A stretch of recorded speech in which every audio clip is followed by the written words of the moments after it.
So, I think it goes instantly live. I think. Let's see. Daha! Okay, and then. Ooh, I sound a little breathy. There we go. Hello, hello. Do. Let's see. Let's turn that down even more. Okay. Yeah, this mic is so sensitive. Okay, so that is good, that is good. Looks good on mobile.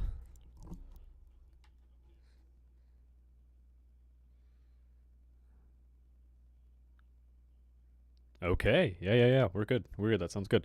Okay, so now I need to share this. Copy video link. Copy close. Mute. And okay.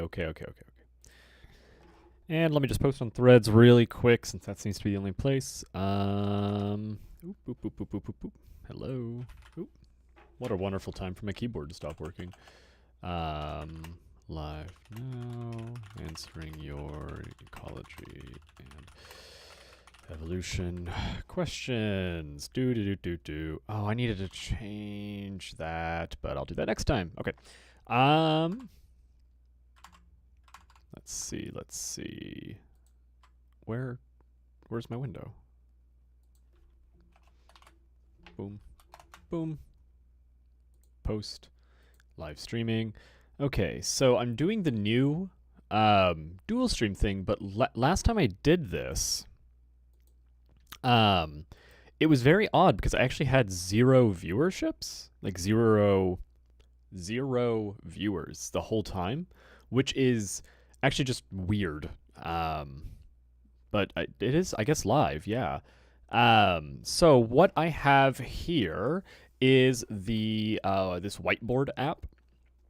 And the setup right now is for both mobile and desktop. So I'm hoping that it is visible on both. I'm not 100% sure. It looks like it on my end. If I understand everything correctly, mobile viewers should be able to go to landscape mode. Let me test that. So we'll get started in just a second, but I'm going to, okay, yeah, so there's the live. Looks good. So why doesn't it, so it doesn't open up on mobile for me? That's the, like if I go on my phone, it doesn't open up. Like, how do I put it? But it says it is going to mobile. See, this is one of those things with the YouTube streams. It's I'm not sure how people go to it, but that's besides the point. We can actually get started on the stream. So I've been setting this up. I've actually been waiting for this dual stream thing for a while now. So that I could do this concept called the Biologist Helpdesk. So let's explain every component very simply. Let me get a pop-out chat going so that I don't miss anything. Okay. So, sorry, gotta reorganize everything all over again.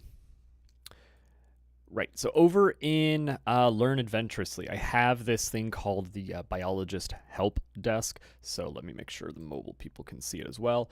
The Helpdesk is really, really simple. It's a help desk for biologists. So if I go to the main knowledge base,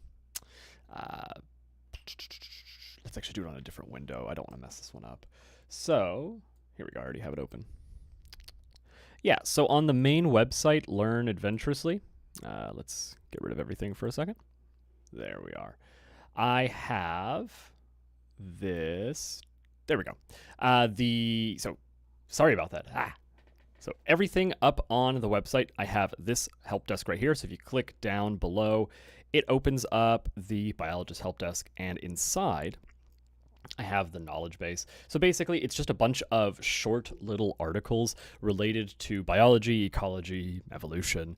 So I have everything from, data analysis and R coding, how to set the working directory in R, how to download RStudio, what are the 4 panes of RStudio, everything from that to, I have it in biology help.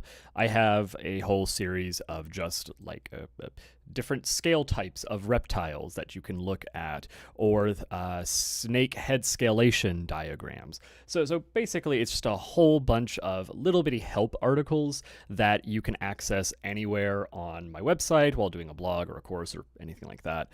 But it also stands on its own. So this is the main widget that I anticipate people to interact with. However, people can also submit their own tickets, so submit their own questions. Or they can go to the main place. How do I get there again? There we go, permalink. So they also live on their own website, right? So they have their own larger page, so you can look at everything with a much nicer view. And it is actually this Helpdesk entry that inspired this live stream. Because with these dual streams, what I have wanted to do is make content that can be both desktop as well as on mobile, and at the same time make short form videos for social media platforms. So I just put together this article on getting involved in biology research without a degree. This was a real question that I got in my DMs on Instagram. Let's zoom in a little bit so you can actually read that better. But essentially, this was a very short answer, and I wanted to cover it in a live stream and then also maybe make a post about it, like try to figure out how to make a short form post. Because on this new system, if I go to stream settings, there is a method to, I can create a highlight while we're live streaming. So if you hear any background noise, my cat currently has the zoomies and is running around in the background. So But so there was this question of getting involved in biology research without a degree. So I thought I would just answer that one to start this off. So for reference, I got started in biology research without a degree. I started when I was still in college, right at 18. I basically walked up to a professor, said I wanted to get involved in research, and then, got involved in research. He said, I have some research projects. From there, I started working in the undergraduate research department at A&M, so I really got a lot of background knowledge of how research works without a degree, so for these undergraduate's degrees. Of course, they are in a degree program. They have access to the same resources that a degree holder may have. However, it was a really formative experience to just see how research is done in a very academic, formal setting. However, as I have expanded upon my career, I have met so many people who are actively doing research and have never received a degree. So this article that I wrote up is meant to just talk about how we can actually do research without a degree. So where did it go? There we go. So this one is focused on specifically biology research, more so ecology and evolution. And I did want to be very upfront that you will be limited in what you can get started in. Many resources will only be accessible to those affiliated with a university, and creativity, patience, and flexibility are required. So whenever we're doing research, it is a very difficult task to undergo. But we have a lot of different ways that we can actually do this research. And you will have to put in the effort to find and reach out to these opportunities. From all of my experience, 90% of finding research is just reaching out to people, and most people never make that first step. I have seen this so many times, and it is stupid how many programs or opportunities I have received that were literally just because nobody asked, or had a 100% acceptance rate. So just reach out to people. That's really the biggest thing. But here are 5 very, very specific ways that you can get involved in biology research without a degree. Number one is volunteering locally to monitor wildlife. There are almost always some sort of community science operation in your local area. This may be a local birding group. This may be a friends of your favorite park type of organization, but there is almost always some way that you can monitor wildlife near you. I personally have started to work with like a river keepers organization, so they just focus on the waterways. So they are having some connections with monitoring wildlife, and I'm just assisting in that way. So there's always a local project to get involved, and you can also consider reaching out to your local college. Even if it's a community college or if it's a university or a private thing, it doesn't really matter. Just reach out to them and ask if, one, there's any opportunities. Maybe they just will accept you. That is always an option. You could get a research opportunity just by reaching out and saying, do you have any research opportunities? I've personally been involved in labs that took on high school students and regularly had people that were just sort of loosely associated with the lab. So just reach out. And one thing I do sometimes recommend is just asking to join a paper discussion.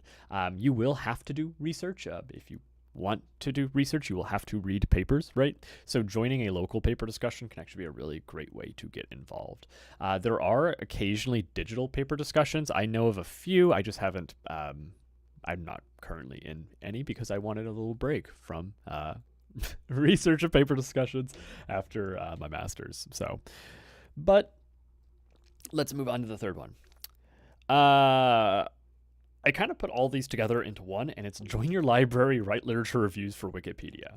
So you should join your library regardless, but the reason I added that here with the second part is because the library will get you access to a ton of research papers.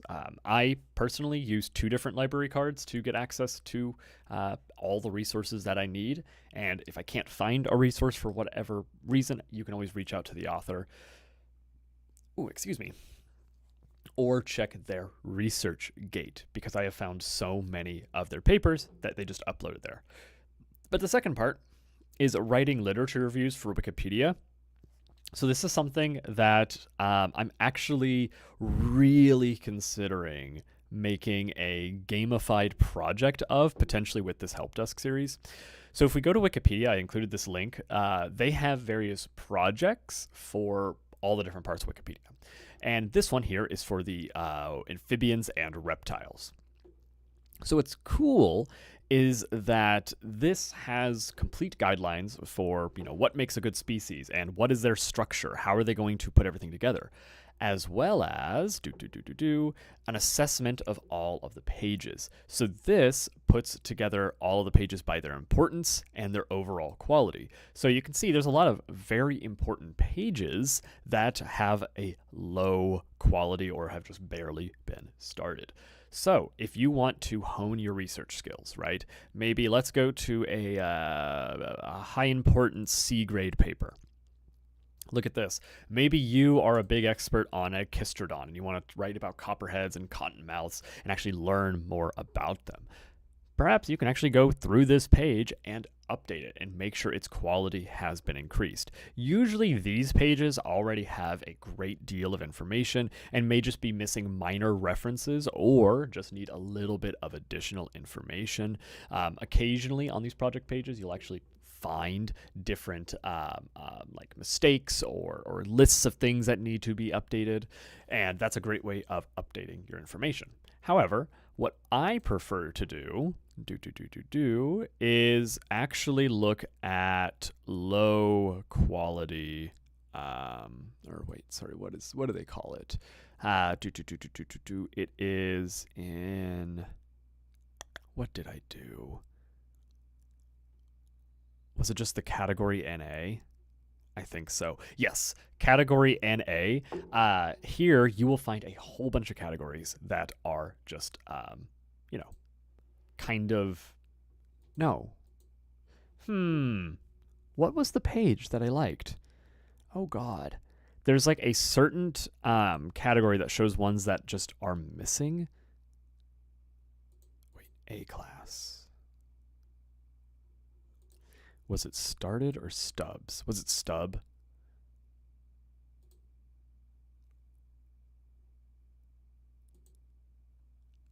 Yes, it's stubs. Stubs. There we go. Yeah. So stubs are basically like they haven't really been started yet, and you'll actually be pretty surprised by what has not been started yet. So, for example, a lot of people have worked with different Abronia species. A lot of these are just regular species pages that don't have that just haven't been started. So let me find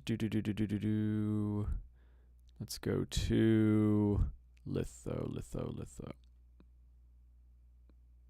A B C D E F G H I J. Okay, Ellie. There we go. Ellie. And it should go. Oh no, it is just Ellie. Wait. I am looking for lithobates.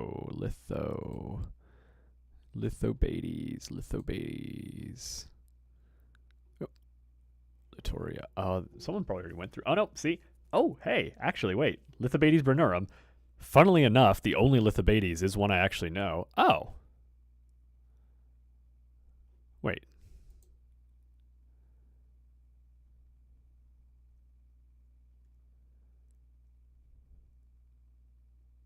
Oh, hell yeah. So actually, okay. So this is actually a perfect page for me to update, like me personally. I've worked with Lithobates bernurum. I actually feel like, have I updated this page?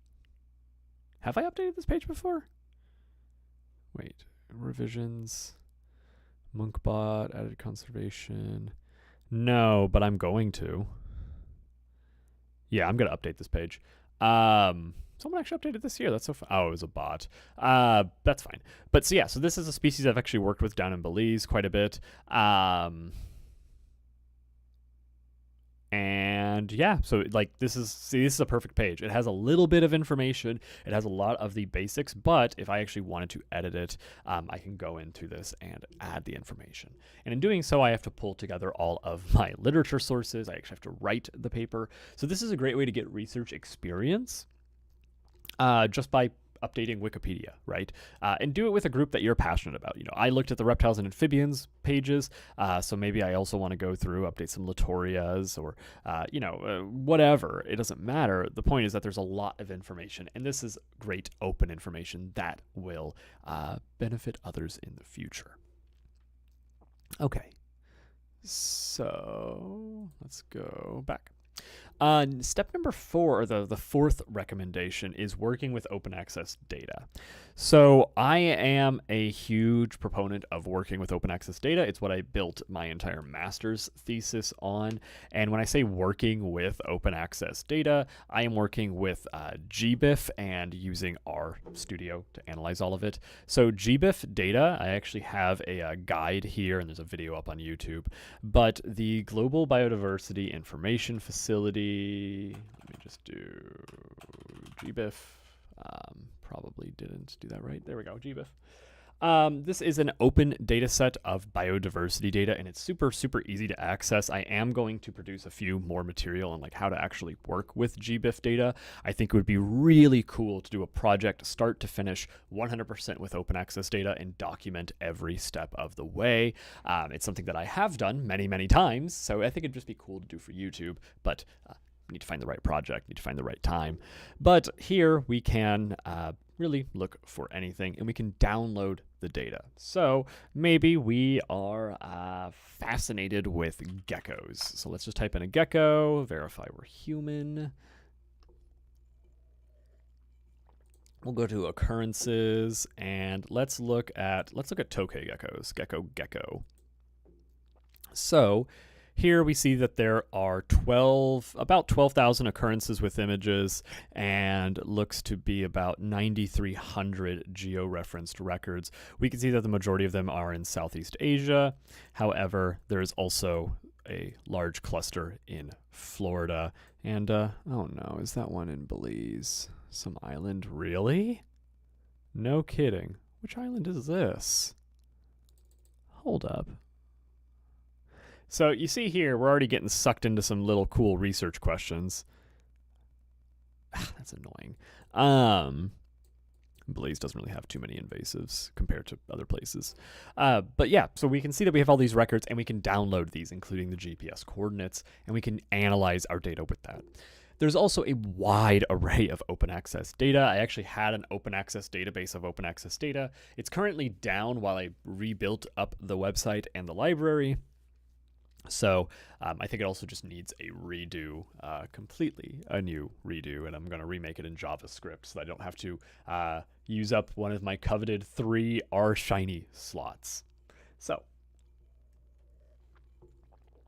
just saying that you can just do the research yourself. And in fact, in the website, on the website, I just put in the library, I'm actually not 100% sure if it's displayed right. I've made a new category.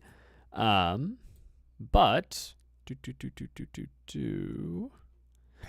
yeah, I need to add it to here. But yeah, so on the library though, I just added a brand new post that covers the how to get started in research, but provides an illustrative example of getting started in research and how to actually do that. So let's round this off, and I'll have to fix that up later. But the 5th one is find a community science project or start your own. This is, of course, the classic advice. There's a lot of community science projects available. We occasionally host our own, and we're trying to do more this year. We just need to figure out the funding to do that, and hopefully YouTube and YouTube Live will be a part of that. But the Xerces Society also has a list of community science projects that you can get involved in. So they are doing a fantastic array of community science, and consider donating. Look at that. Local museums and nonprofits usually have their own projects. So even if you're like a few hours away from a museum, reach out. They may have a project that's local to you that they travel to, and they're looking for local help. So I point to, because I lived in San Diego for a bit, but the San Diego Natural History Museum has some projects that you could learn more about. A lot of these are their own projects, but they may have some that are community science based, as well as looking out for BioBlitzes. A lot of times the museums are the ones running that. And then I added one more, wrong tabs. And then also, volunteer.gov actually has a decent amount of volunteer opportunities. I added a link here that looks directly for, I actually forget what search term I added, but it's like biology, wildlife, nature related stuff. Some of these are jobs, some of these are volunteers, some of these are internships, some of these are just research, but there are, opportunities on volunteer.gov. I actually joke, my very first volunteering opportunity I found at volunteers.com. So yeah, there's ways to find opportunities, and most people just simply do not take them. Which is really unfortunate. Okay, so so that was the whole article. What I still can't figure out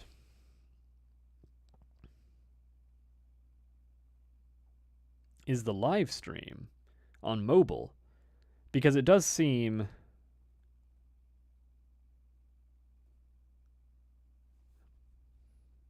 view all live now. I feel like my own live stream should pop up on the live tab. But it's also weird that I can't go to my channel and find the mobile stream. You know what I mean? Like, that is bizarre. Because I can go to it. Let's see. Edit Advanced Studios. Okay, I don't want to play next. I want to play it now. Wait. Yeah. See, I just don't know why it's so hard to find. Is it going to be in like the shorts feed? Right. So people find it while doing shorts. Right. So theoretically.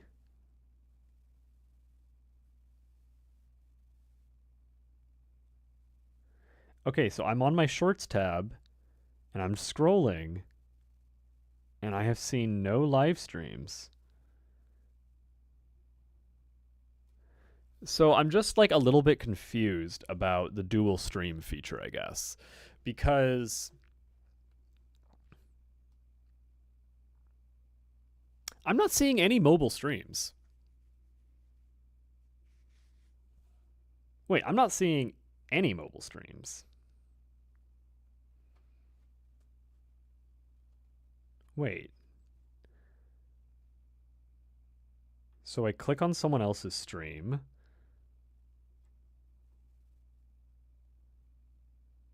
So wait.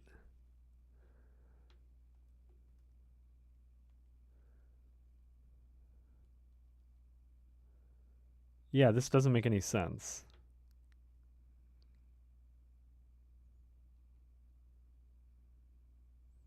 I'm doing the duel.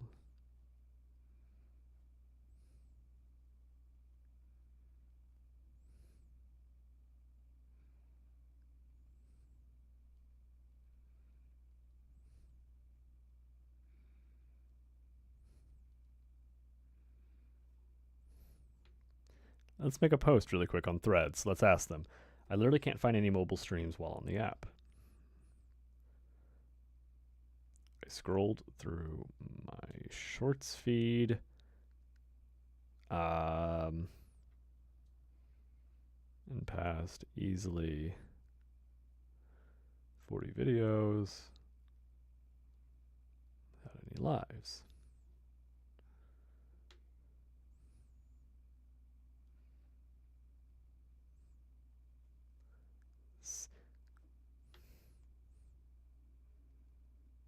Noticeably less.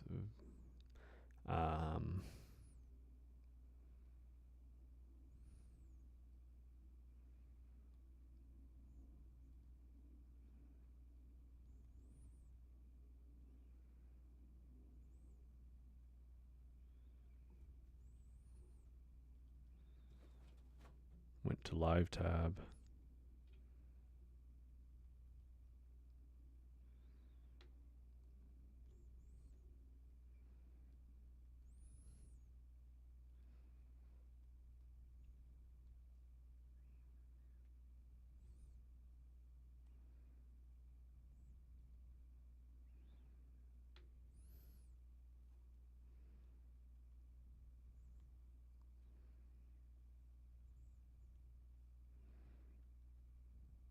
Wanted to check my stream. Because the thing is, I literally don't know how to find this vertical stream.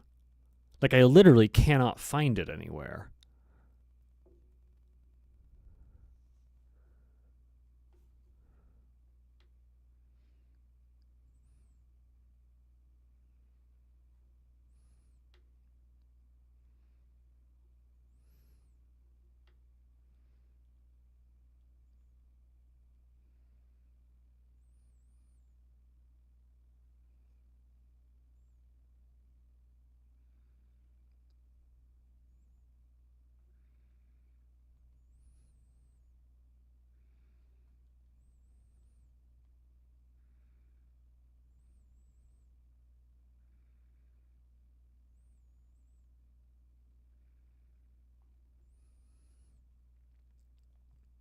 Let me see.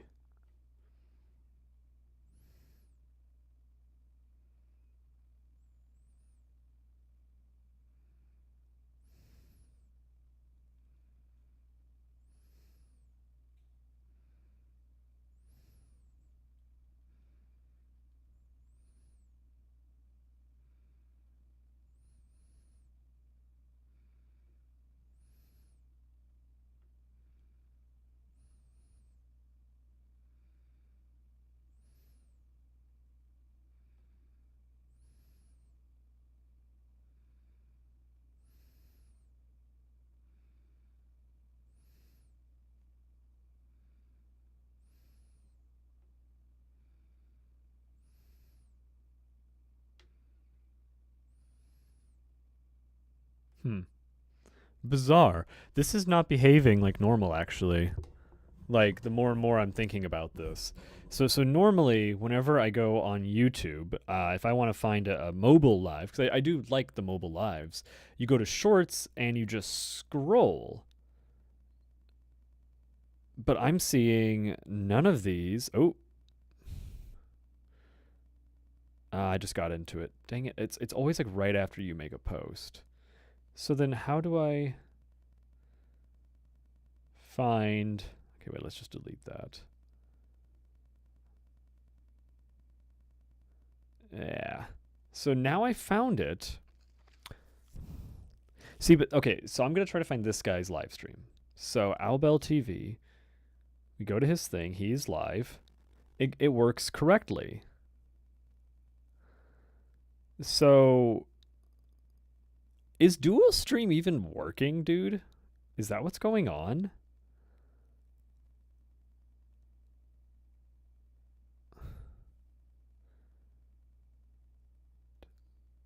That's so weird because I can't even go into my own stream now.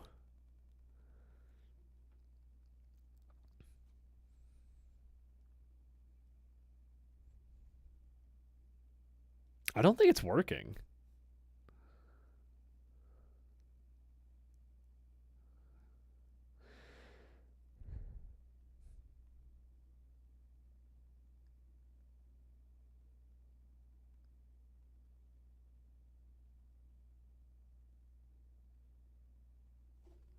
So, do I have to do something different? Copy, reset. No, I don't. Automatically.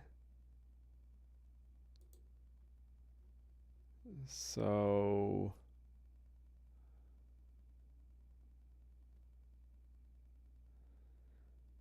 Interesting.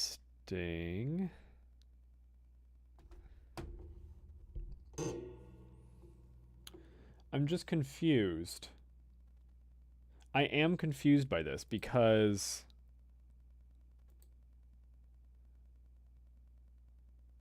So if you go to like someone else's profile, you can click on it.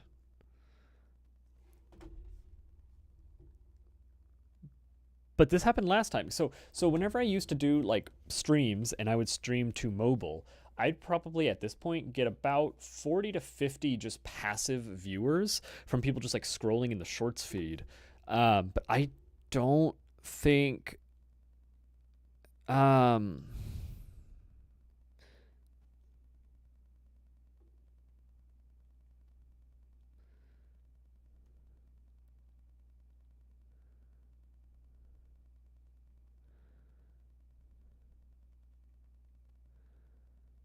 I can't see the mobile version.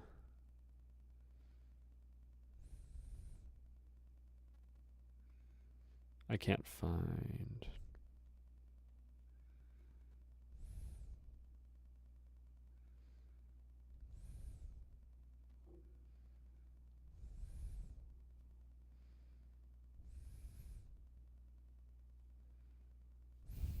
My God.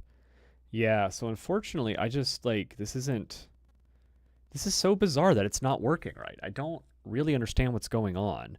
And I'm also thinking that the concurrent viewers is likely myself. Like it feels like this is getting no reach, is what it is. Like it feels like it's not being. This is so bizarre. Let me make sure the chat, and I'm just like not talking to myself. No. Yeah, this is bizarre. So I just know that whenever I used to do these streams, let's put that up. Yeah, because I used to do this thing where I would like stream to both mobile and desktop, and it'd give me the numbers for both. And what I'm seeing right now feels like what I would get from just the desktop stream. So this feels right for like just a desktop stream. But it feels like I'm getting nothing from the mobile stream. That's what's interesting. Because usually the mobile stream, it's people who are on shorts, they're like flipping through, and then it pops up for them. So normally at this stage, I'd get about 1 a minute when you start out, and then it would come in. And that's why I did the whole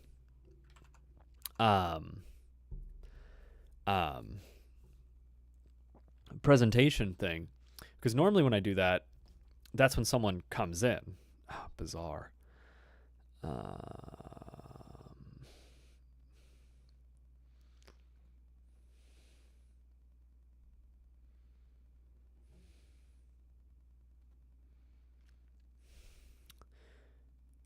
trying it out and I can't find my mobile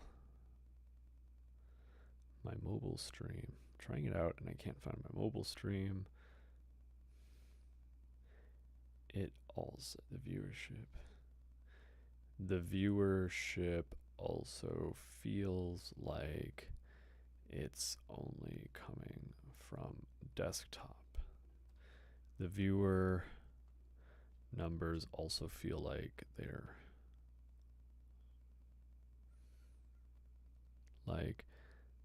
only coming from desktop.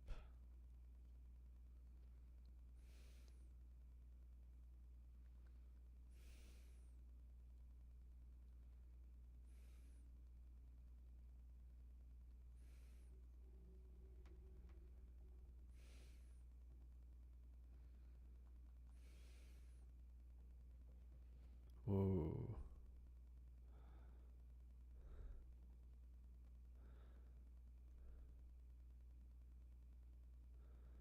Huh.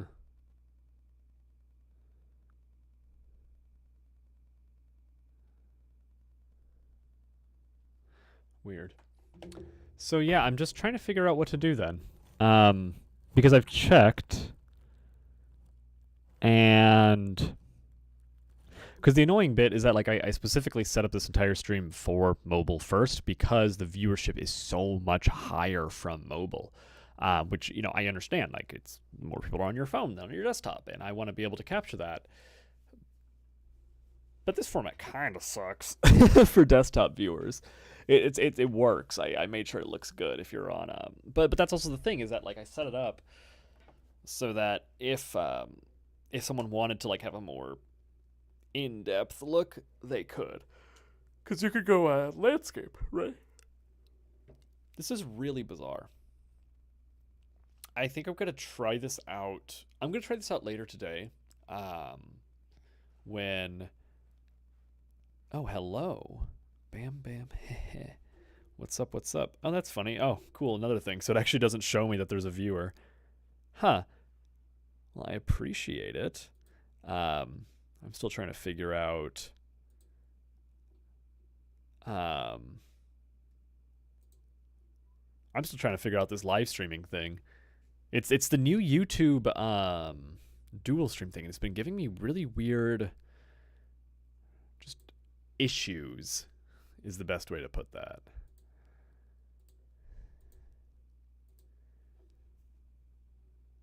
Yeah. Yeah, but the biggest thing is I'm just not sure if this is actually going out to any mobile viewers. And I have a feeling it's not. Yeah, I have a feeling it's going only to desktop. So I'm kind of trying to decide what I want to do. What?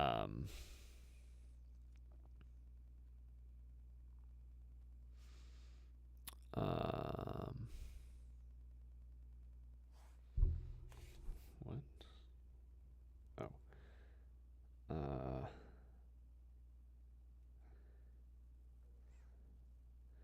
Text sent twice. Okay, cool. Yeah. This is bizarre. So yeah, I mean, if you are in the chat, are you on desktop? I'm assuming you're on desktop or mobile. Because I was just trying to find this stream on mobile, and I literally could not. I went to like my own profile, which is very, very bizarre. Because I wanted to be writing already. I already wanted to be drawing.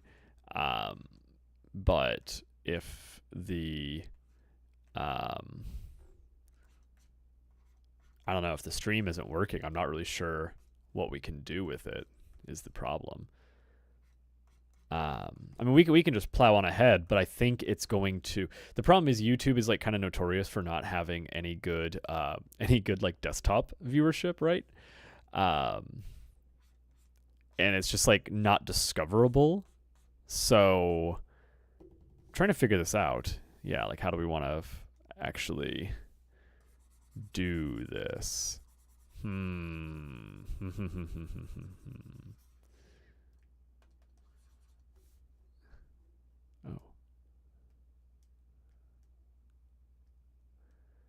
I should reconfigure what these buttons do.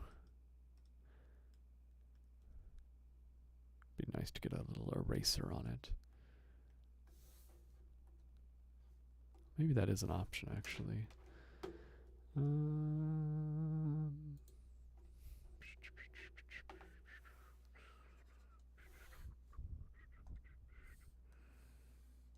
Yeah, okay, that's working. That's working. Yeah, so I guess this is going to be a little bit more of a figured out stream. So this is just so weird. I can't seem to figure out, is this working on mobile?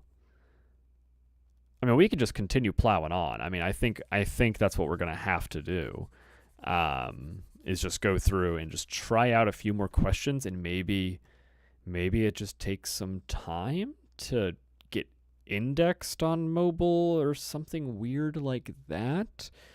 I should pull up my list of research questions, or of helpdesk questions. And so, yeah, bizarre. But let me see. I have. There's a good chance I've lost that page that details all those questions now that I'm really thinking about it.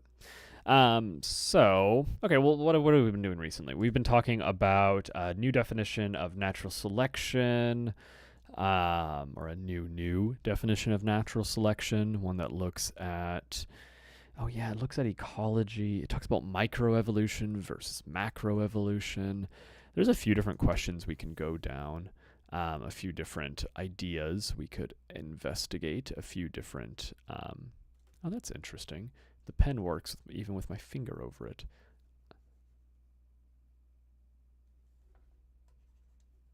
Kind of almost works better. Oh, no, that was a lie. It does not work better. It works actually way worse. Oh. What? I can't see the cursor anymore. Hello.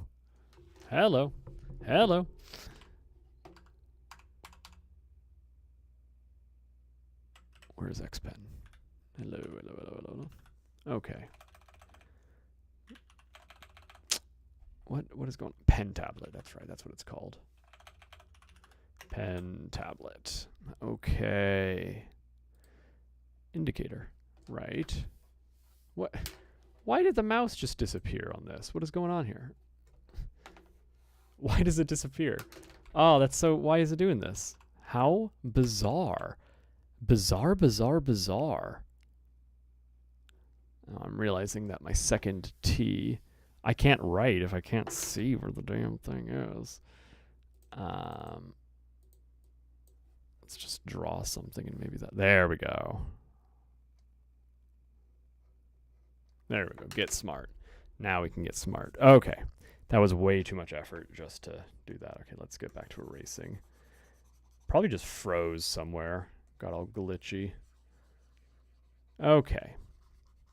So, what could we do? There's natural selection. There is...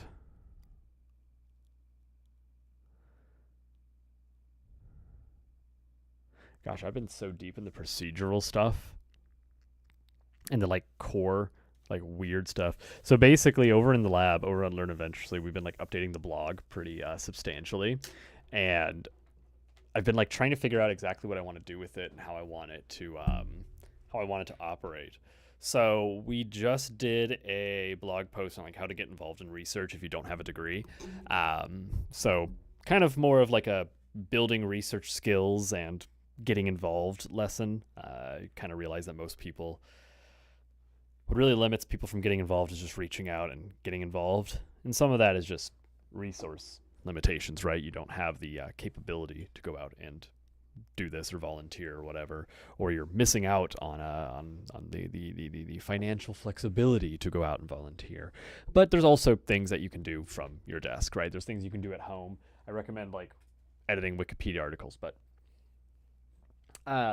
one thing with that though is that it's I'm trying to figure out what we want to put up on the website, I'm trying to figure out what resources I want to put up there and how those all relate to YouTube and like the lab and everything we got going on.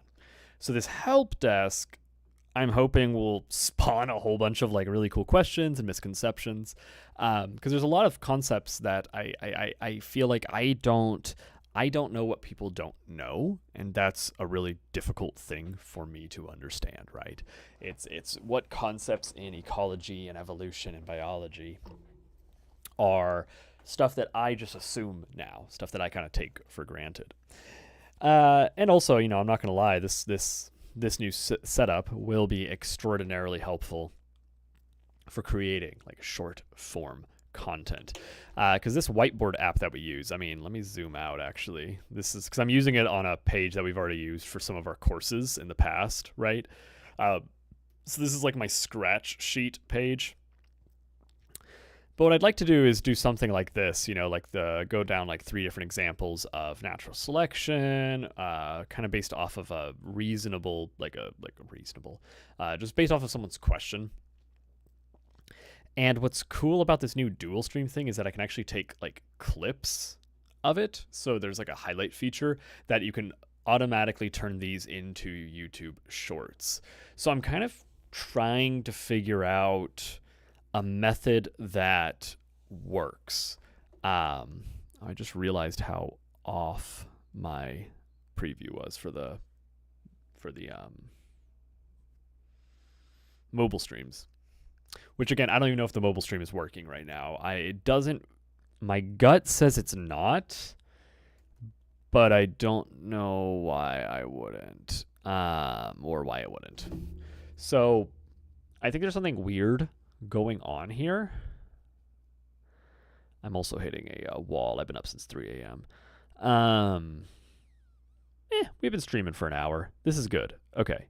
We'll try again later on. I think I'm going to develop a few extra questions, maybe do a directed series, have like 4 or 5 set up, and then we'll actually,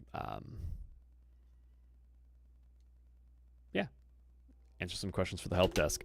But I just wanted to make sure everything works properly, and unfortunately, I don't think it does. So we'll end it there. That really sucks. Oh well. Well, whatever. If you joined in, thank you for learning eventually. See ya.